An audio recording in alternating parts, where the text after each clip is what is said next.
नमस्कार, आपका स्वागत है। मैं हूं आपके साथ ज्योति निषाद। बुलेटिन की शुरुआत करते हैं। प्रदेश में इन दिनों चुनाव प्रचार अभियान जोर पकड़ता दिख रहा है। दीपावली और छठ पर्व की समाप्ति के बाद अब सभी प्रत्याशी जनसंपर्क अभियान में जी जान से जुट गए हैं। हमारी टीम दरभंगा विधानसभा क्षेत्र का दौरा किया और ये जानने की कोशिश की कि दरभंगा विधानसभा क्षेत्र में चुनावी माहौल क्या है। मोहम्मद जमीदुल, क्या है यहाँ का मूड क्या है? यहाँ का मूड है उमेश सहनी की संजय सराबी। संजय सराबी का ही प्रोग्राम है यहाँ, क्योंकि संजय सराबी नीतीश कुमार जी से जुड़े हुए हैं और बिहार में नीतीश कुमार ही चाहिए, क्योंकि उन्होंने विकास किया है। इसलिए नीतीश कुमार के अलावा यहाँ कोई विकल्प ही नहीं है बिहार में, इसलिए नीतीश कुमार ही चाहिए। लेकिन जनता तो कह रही है बदलाव चाहिए। जनता कुछ नहीं कर रही, कुछ राजद के जो समर्थक है वो लोग कह रहा कि विकास चाहिए, मतलब बदलाव चाहिए, लेकिन जो असल जनता है उसको नीतीश कुमार का विकास चाहिए। नहीं सर, इस पर मैं कटाक्ष करूंगा। हाँ, इस पर मैं कटाक्ष करूंगा। क्या? मेरा कहना है कि हर साल 5 साल पर सरकार चेंज होनी चाहिए। ये जो बोल रहे हैं काम हुआ, काम ठीक है हुआ, लेकिन शिक्षा में क्या हुआ? शिक्षा में क्या हुआ? IAS बना, क्या हुआ? IPS बना आपका? ये मेरे दिखाएंगे। 20 साल में IAS IPS हो जाएगा। अरे क्या 20 साल में नहीं होगा? क्या नहीं होगा? से पढ़ा हुआ है की कमी है, क्या की कमी है? नहीं, कहना सही है सर। गठबंधन का सरकार कहा था नीतीश कुमार को चीनी मिल चालू कर देंगे, चीनी मिल चालू न हुआ को लोहा भी किया। और अभी तो चुनाव 2005 से पहले गड्ढे में था, बिहार गड्ढे में था। गड्ढे से बाहर निकाला नीतीश कुमार ने। बिहार में विकास हुआ है तो जनता विकास ही चाहेगी, क्योंकि बिहार में शांति भी है और विकास भी है, दोनों चीजें। ये बताइए क्या है? अभी जो है दमनगिरी हुआ है, प्रत्याशी के करीब समर्थन को मारा पीटा किया है, ये कहाँ का निकटा? कहाँ का निकटा? जंगल राज पहले से ज्यादा बढ़ चुका है बिहार में। सही में जंगल राज अभी तक हो चुका है, अभी हो रहा है। हमको शिक्षा चाहिए, बिहार में शिक्षा बहुत जरूरी है। विकास हुआ है, रोड छोड़ के 5 विकास गिना दे। हाँ सर, रोड बिजली छोड़ के गिना दे 5 विकास गिना दीजिए। हम पहला सबसे पहले बिहार में लॉ एंड ऑर्डर की कमी थी, आज भी है। लिखिए, पहले समझा रखिए, सुनेगा। आज क्या हुआ अभी सुनिए, ज्यादा चिल्लाइए नहीं, व्याकुल मत होइए, ज्यादा तो 5 काम गिनवा देते हैं। सबसे पहले लॉ एंड ऑर्डर का सुधार हुआ। बिहार में बिजली की कमी था ही नहीं, बिजली का सुधार किया गया। पूरे बिहार में रोड कहीं नहीं था, रोड का जाल बिछाया गया, समझे। शिक्षा की कमी थी, समझे। अरे भाई, लोग गिनाने नहीं देंगे, गिनाने नहीं देंगे। अरे भाई, मैं 5 साल गिना रहा हूँ ना। अरे तो क्या, रोड अलग है, बिजली अलग है। 3 को मर्डर हो गया, अभी तक पकड़ाया नहीं है, पकड़ाया नहीं है। 24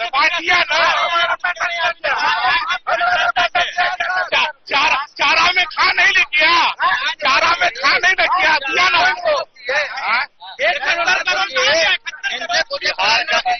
बिहार का एवरेज है 5 मर्डर डेली, 10 गो गैंग रेप, ये सब डेली हो रहा है।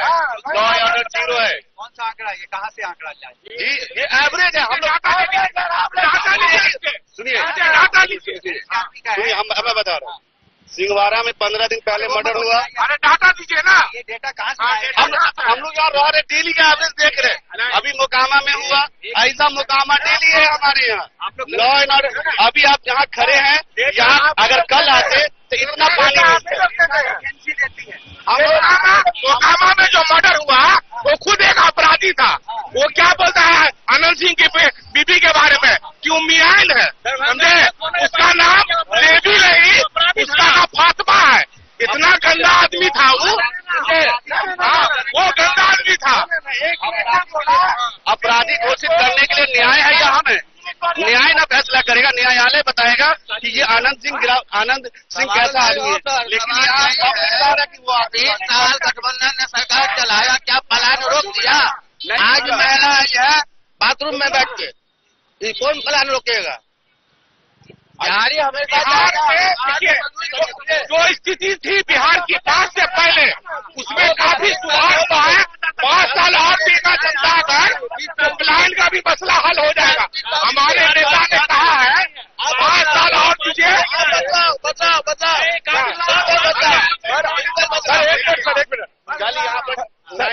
एक मिनट सर, नीतीश कुमार के राज्य में कोई सुरक्षित है? कोई सुरक्षित है? सर कोई सुरक्षित नहीं है, हम भी सुरक्षित है क्या? नहीं सर, आप हैं, अब किसको गोली मार सकता है? ये कोई सुरक्षित नहीं है। तो हो रहा है, हो रहा है कि ना भाई? सुनिए, 15 दिन पहले एक पत्रकार को जाले का विधायक मंत्री मारता है, जीवेश मिश्रा पत्रकार को मारता है। तो आप सेफ जोन में नहीं है, ये आप देखिए। वो विपक्ष का आदमी था, उनको बदनाम करने के लिए क्या किया था? होना चाहिए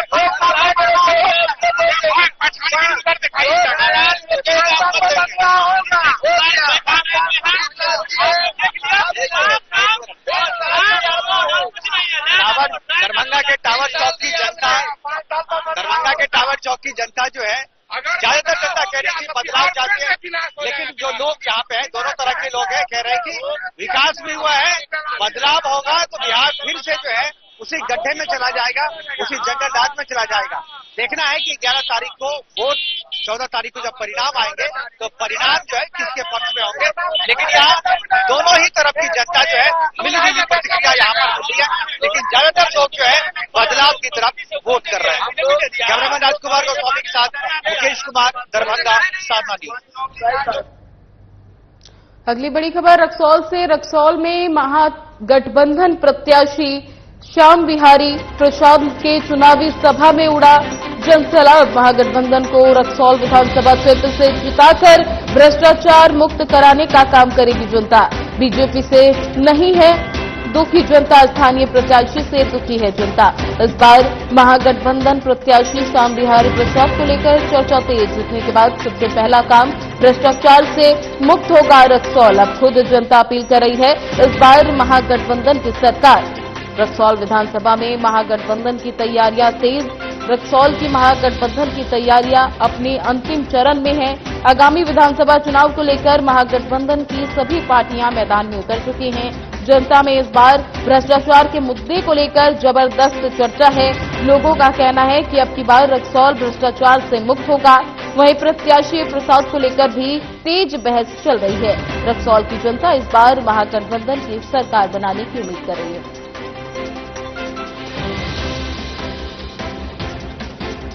आपको बता दें, रक्सौल विधानसभा में महागठबंधन की तैयारियां तेज। रक्सौल की महागठबंधन की तैयारियां अपने अंतिम चरण में हैं। आगामी विधानसभा चुनाव को लेकर महागठबंधन की सभी पार्टियां मैदान में उतर चुकी हैं।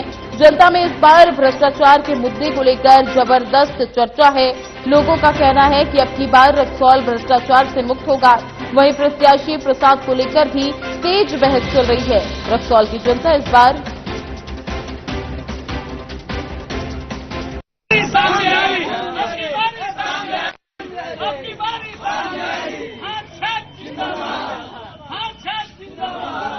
जीतेगा भाई, जीतेगा भाई, जीतेगा भाई, जीतेगा।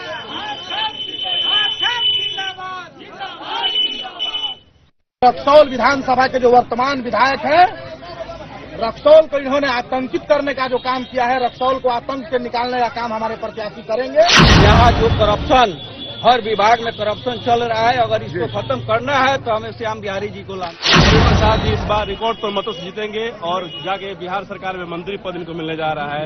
जीत की अग्रिम बधाई दे रहे हैं। प्रसाद को सच्ची श्रद्धांजलि तब होगी जब इस बार महागठबंधन के प्रत्याशी उनके छोटे अनुज श्याम बिहारी प्रसाद को जिताकर विधानसभा हम लोग भेजेंगे।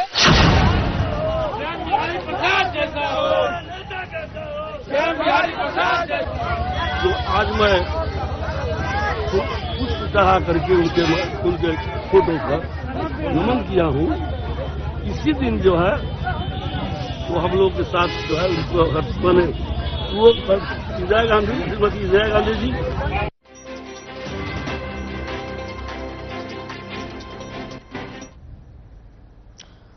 बोकारो जिले के चंद्रपुरा प्रखंड के अलारगो गांव पहुंचे मुख्यमंत्री हेमंत सोरेन ने पूर्व मंत्री स्वर्गीय जगन्नाथ महतो के पिता और पूर्व मंत्री बेबी देव के ससुर स्वर्गीय नेमना नारायण महतो के ब्रह्मभोज कार्यक्रम में शामिल होकर उन्हें श्रद्धांजलि दी।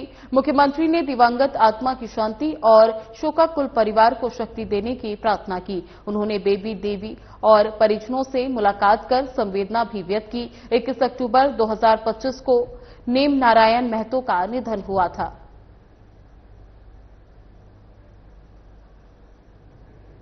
बता दें, बोकारो में अक्टूबर में नेम नारायण महतो का निधन हुआ था, जहां पर उनके परिवार से मिलने के लिए मुख्यमंत्री हेमंत सोरेन उनके घर पहुंचे और सभी परिवारों से उन्होंने मुलाकात कर श्रद्धांजलि दी।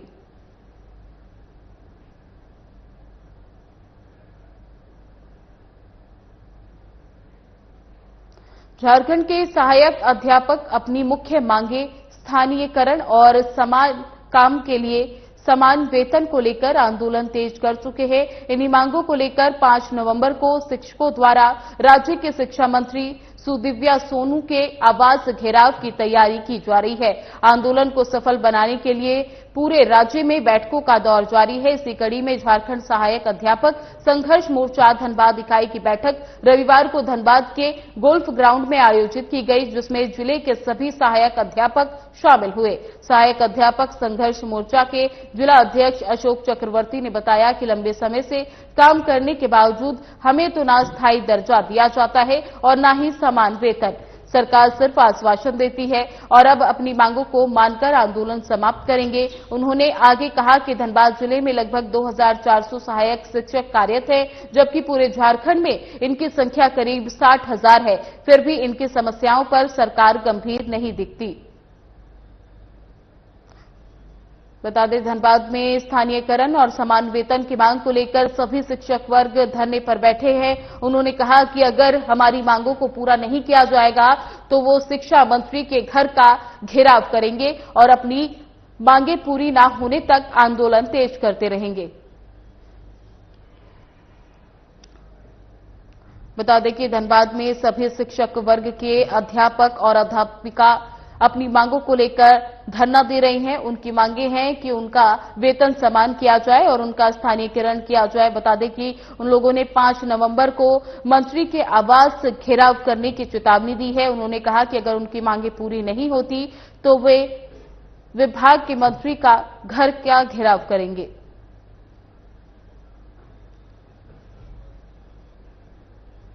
अध्यापक संघर्ष मोर्चा प्रदेश कमेटी के आह्वान पर आज झारखंड के प्रत्येक जिले में बैठक हो रही है। इस बैठक का मुख्य उद्देश्य है कि आगामी 5 तारीख को झारखंड सरकार के मंत्री सोनू सूद के आवास घेराव करना है।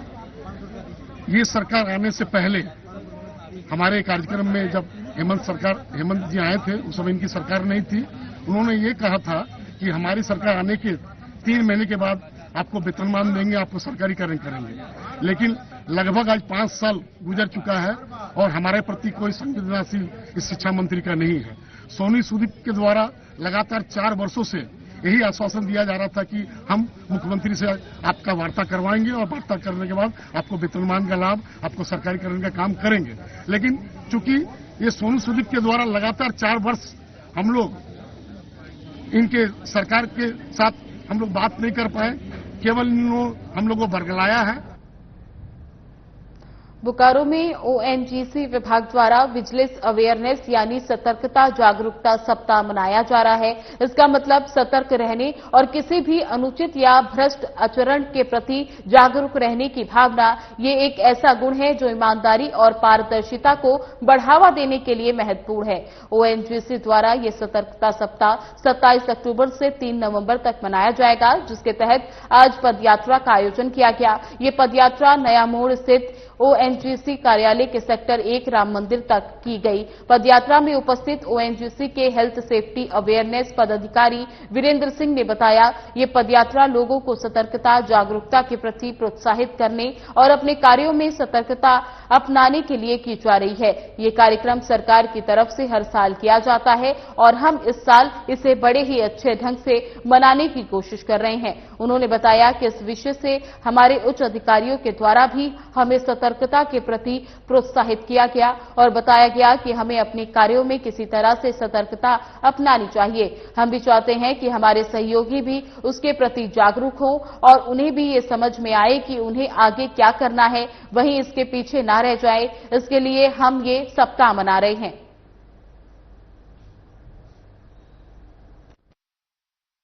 पार्क में हम लोग एक वॉकथॉन कर रहे हैं to spread the message of vigilance awareness. तो विजिलेंस अवेयरनेस अभी हम सभी को सतर्कता से रहना चाहिए कि we are working against corruption in public places and we should be vigilant against all sorts of misutilization of public funds. So to spread this message, today we are having a walkathon in ONGC Bokaro asset. So I am thankful that almost everybody has assembled here. We have got a very good gathering and this is a 2-week program we are conducting here, and we have a lot of other programs to spread the message of vigilance awareness within the द ऑर्गेनाइजेशन। IRT Arun Krishnan ji जो यहाँ के in charge हैं, हम लोग यहाँ पे विजिलेंस अवेयरनेस वीक 2 हफ्ते का जो प्रोग्राम चल रहा है उसके तहत हम लोग आज वाकथन यहाँ करने वाले हैं। और वाकथन इसलिए की जा रही है कि लोगों को ये जागरूक किया जा सके कि हम लोग अपने निज कार्य में सतर्कता अपनाएं और जो ऊंचे मूल्य हैं उनका आचरण में पालन करें। ये सरकार की तरफ से हर साल मनाया जाता है और इस साल हम लोगों ने उसको बड़े ही अच्छे तरीके से मनाने की कोशिश की है। और इसके लिए हमने अभी बीच में हमारे आईजी साहब थे, रांची से आए थे, उन्होंने भी यहाँ पर सब लोगों को मंथन हुआ। उन्होंने सब लोगों को एक तरीका बताया कि किस तरह से हम लोगों को व्यवहार में आचरण में ये सब लाना चाहिए। तो ये सब छोटे छोटे प्रोग्राम करके हम लोग चाहते हैं कि हमारे भी जो कार्यरत लोग हैं वो सब ऐसा ना हो कि पीछे रह जाएं, आगे उनकी समझ में आए और आगे क्या करना है उस सबको एक मार्ग निर्देश मिले। यहाँ पर आकर हम लोग उनसे बात कर रहे हैं और उन्होंने एक एक करके अपनी मांगों को बताया है। करीब 8 पूर्व पार्षद यहाँ पर उपस्थित हैं और उनके साथ बाकी लोग भी हैं। जो मांगे हैं वो ऐसी हैं जो कि हम लोग सॉर्ट आउट कर सकते हैं। कुछ मांगे जो है वो इसलिए रुकी हुई हैं क्योंकि अभी कुछ कारणवश आचार संहिता की वजह से और कई अदर कारण की वजह से हम लोग उसको नहीं कर पा रहे हैं। जो नए टेंडर है वो नहीं हो पा रहे हैं। जो रोड की समस्या है खास करके वो इसीलिए नहीं बन पा रही है क्योंकि अभी टेंडर हो ही नहीं रहे हैं। तो वो जब 14 के बाद ही हम लोग उस पर वर्कआउट कर सकेंगे। सफाई को लेके कुछ समस्या है तो जिसमें हम लोग लगातार तत्पर कार्य कर रहे हैं, लेकिन फिर भी कई जगह है जहां पे छूट जा रहा है, उसको हम लोग और स्ट्रिक्ट मॉनिटरिंग करेंगे। कुछ समस्या लाइट को लेकर है। छठ में, दिवाली में हम लोगों ने पूरी तत्परता से कार्य किया है और जगह जगह पे हम लोगों ने मैक्सिमम फैसिलिटी प्रोवाइड करने की कोशिश की है। डेफिनेटली कई जगह रह गई होंगी, जिसका हम लोगों ने ये डिसाइड किया है कि मंडे को एक बार हम लोग बैठेंगे और सभी डिपार्टमेंट्स को भी हम बुलाएंगे और क्यूब्स वाले को भी बुलाएंगे जिसका साफ सफाई का कार्य है, ताकि हम लोग एक बार बैठ के सॉर्ट आउट कर सकें। आदित्यपुर नगर निगम की कार्यप्रणाली, अव्यवस्थित सफाई व्यवस्था और मनमाने टैक्स वसूली के खिलाफ चल रहे पूर्व पार्षदों का आमरण अनशन शनिवार शाम समाप्त हो गया। उपायुक्त नीतीश कुमार सिंह के आश्वासन के बाद आंदोलनरत पार्षदों ने पानी पीकर अनशन तोड़ दिया। डीसी ने वार्ड संख्या 17 के जयप्रकाश उद्यान सड़क निर्माण कार्य को स्वीकृति देने और अन्य लंबित मांगों पर सहानुभूतिपूर्वक विचार का भरोसा दिलाया। उन्होंने अधिकारियों को निर्देश दिए कि जनप्रतिनिधियों और आम नागरिकों की जायज मांगों को संवेदनशीलता से सुना जाए। अनशन स्थल पर उपनगर उपायुक्त पारुल सिंह और कार्यपालक पदाधिकारी पंकज कुमार झा पहुंचे और संवाद के बाद अनशन समाप्त कराया गया। यह अनशन नीतू शर्मा और रंजन सिंह के नेतृत्व में किया गया था, जिसमें कई पूर्व पार्षद शामिल थे। आंदोलनकारियों ने चेतावनी दी कि यदि वादों पर अमल नहीं हुआ तो फिर से आमरण अनशन शुरू करेंगे।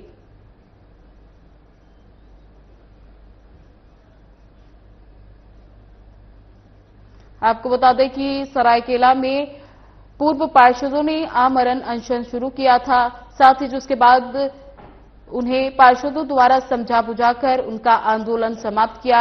उन लोगों ने पानी पीकर अपना आंदोलन खत्म किया, जिसके बाद उन्होंने कहा कि अगर उनकी मांगे पूरी नहीं की जाती हैं तो वे फिर से इस आंदोलन की दोबारा शुरुआत करेंगे।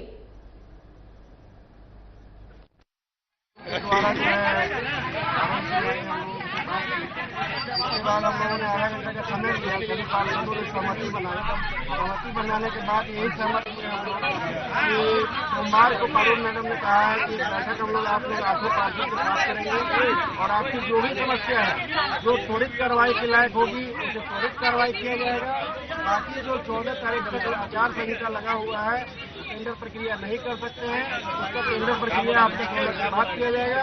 नहीं तो उसके बाद आप लोग जो है स्वतंत्र हैं कि आप लोग भी हड़ताल कर सकते हैं और ये कर सकते हैं। तो हम सभी ने उनकी मांगे मान करके हम लोग सोमवार को एक बैठक रखेंगे पारुल मैडम के साथ और हम लोग सारे 8 लोग पार्टी करें अपना मांगे। फिलहाल बुलेटिन में बस इतना ही। बने रहे हमारे साथ। नमस्कार।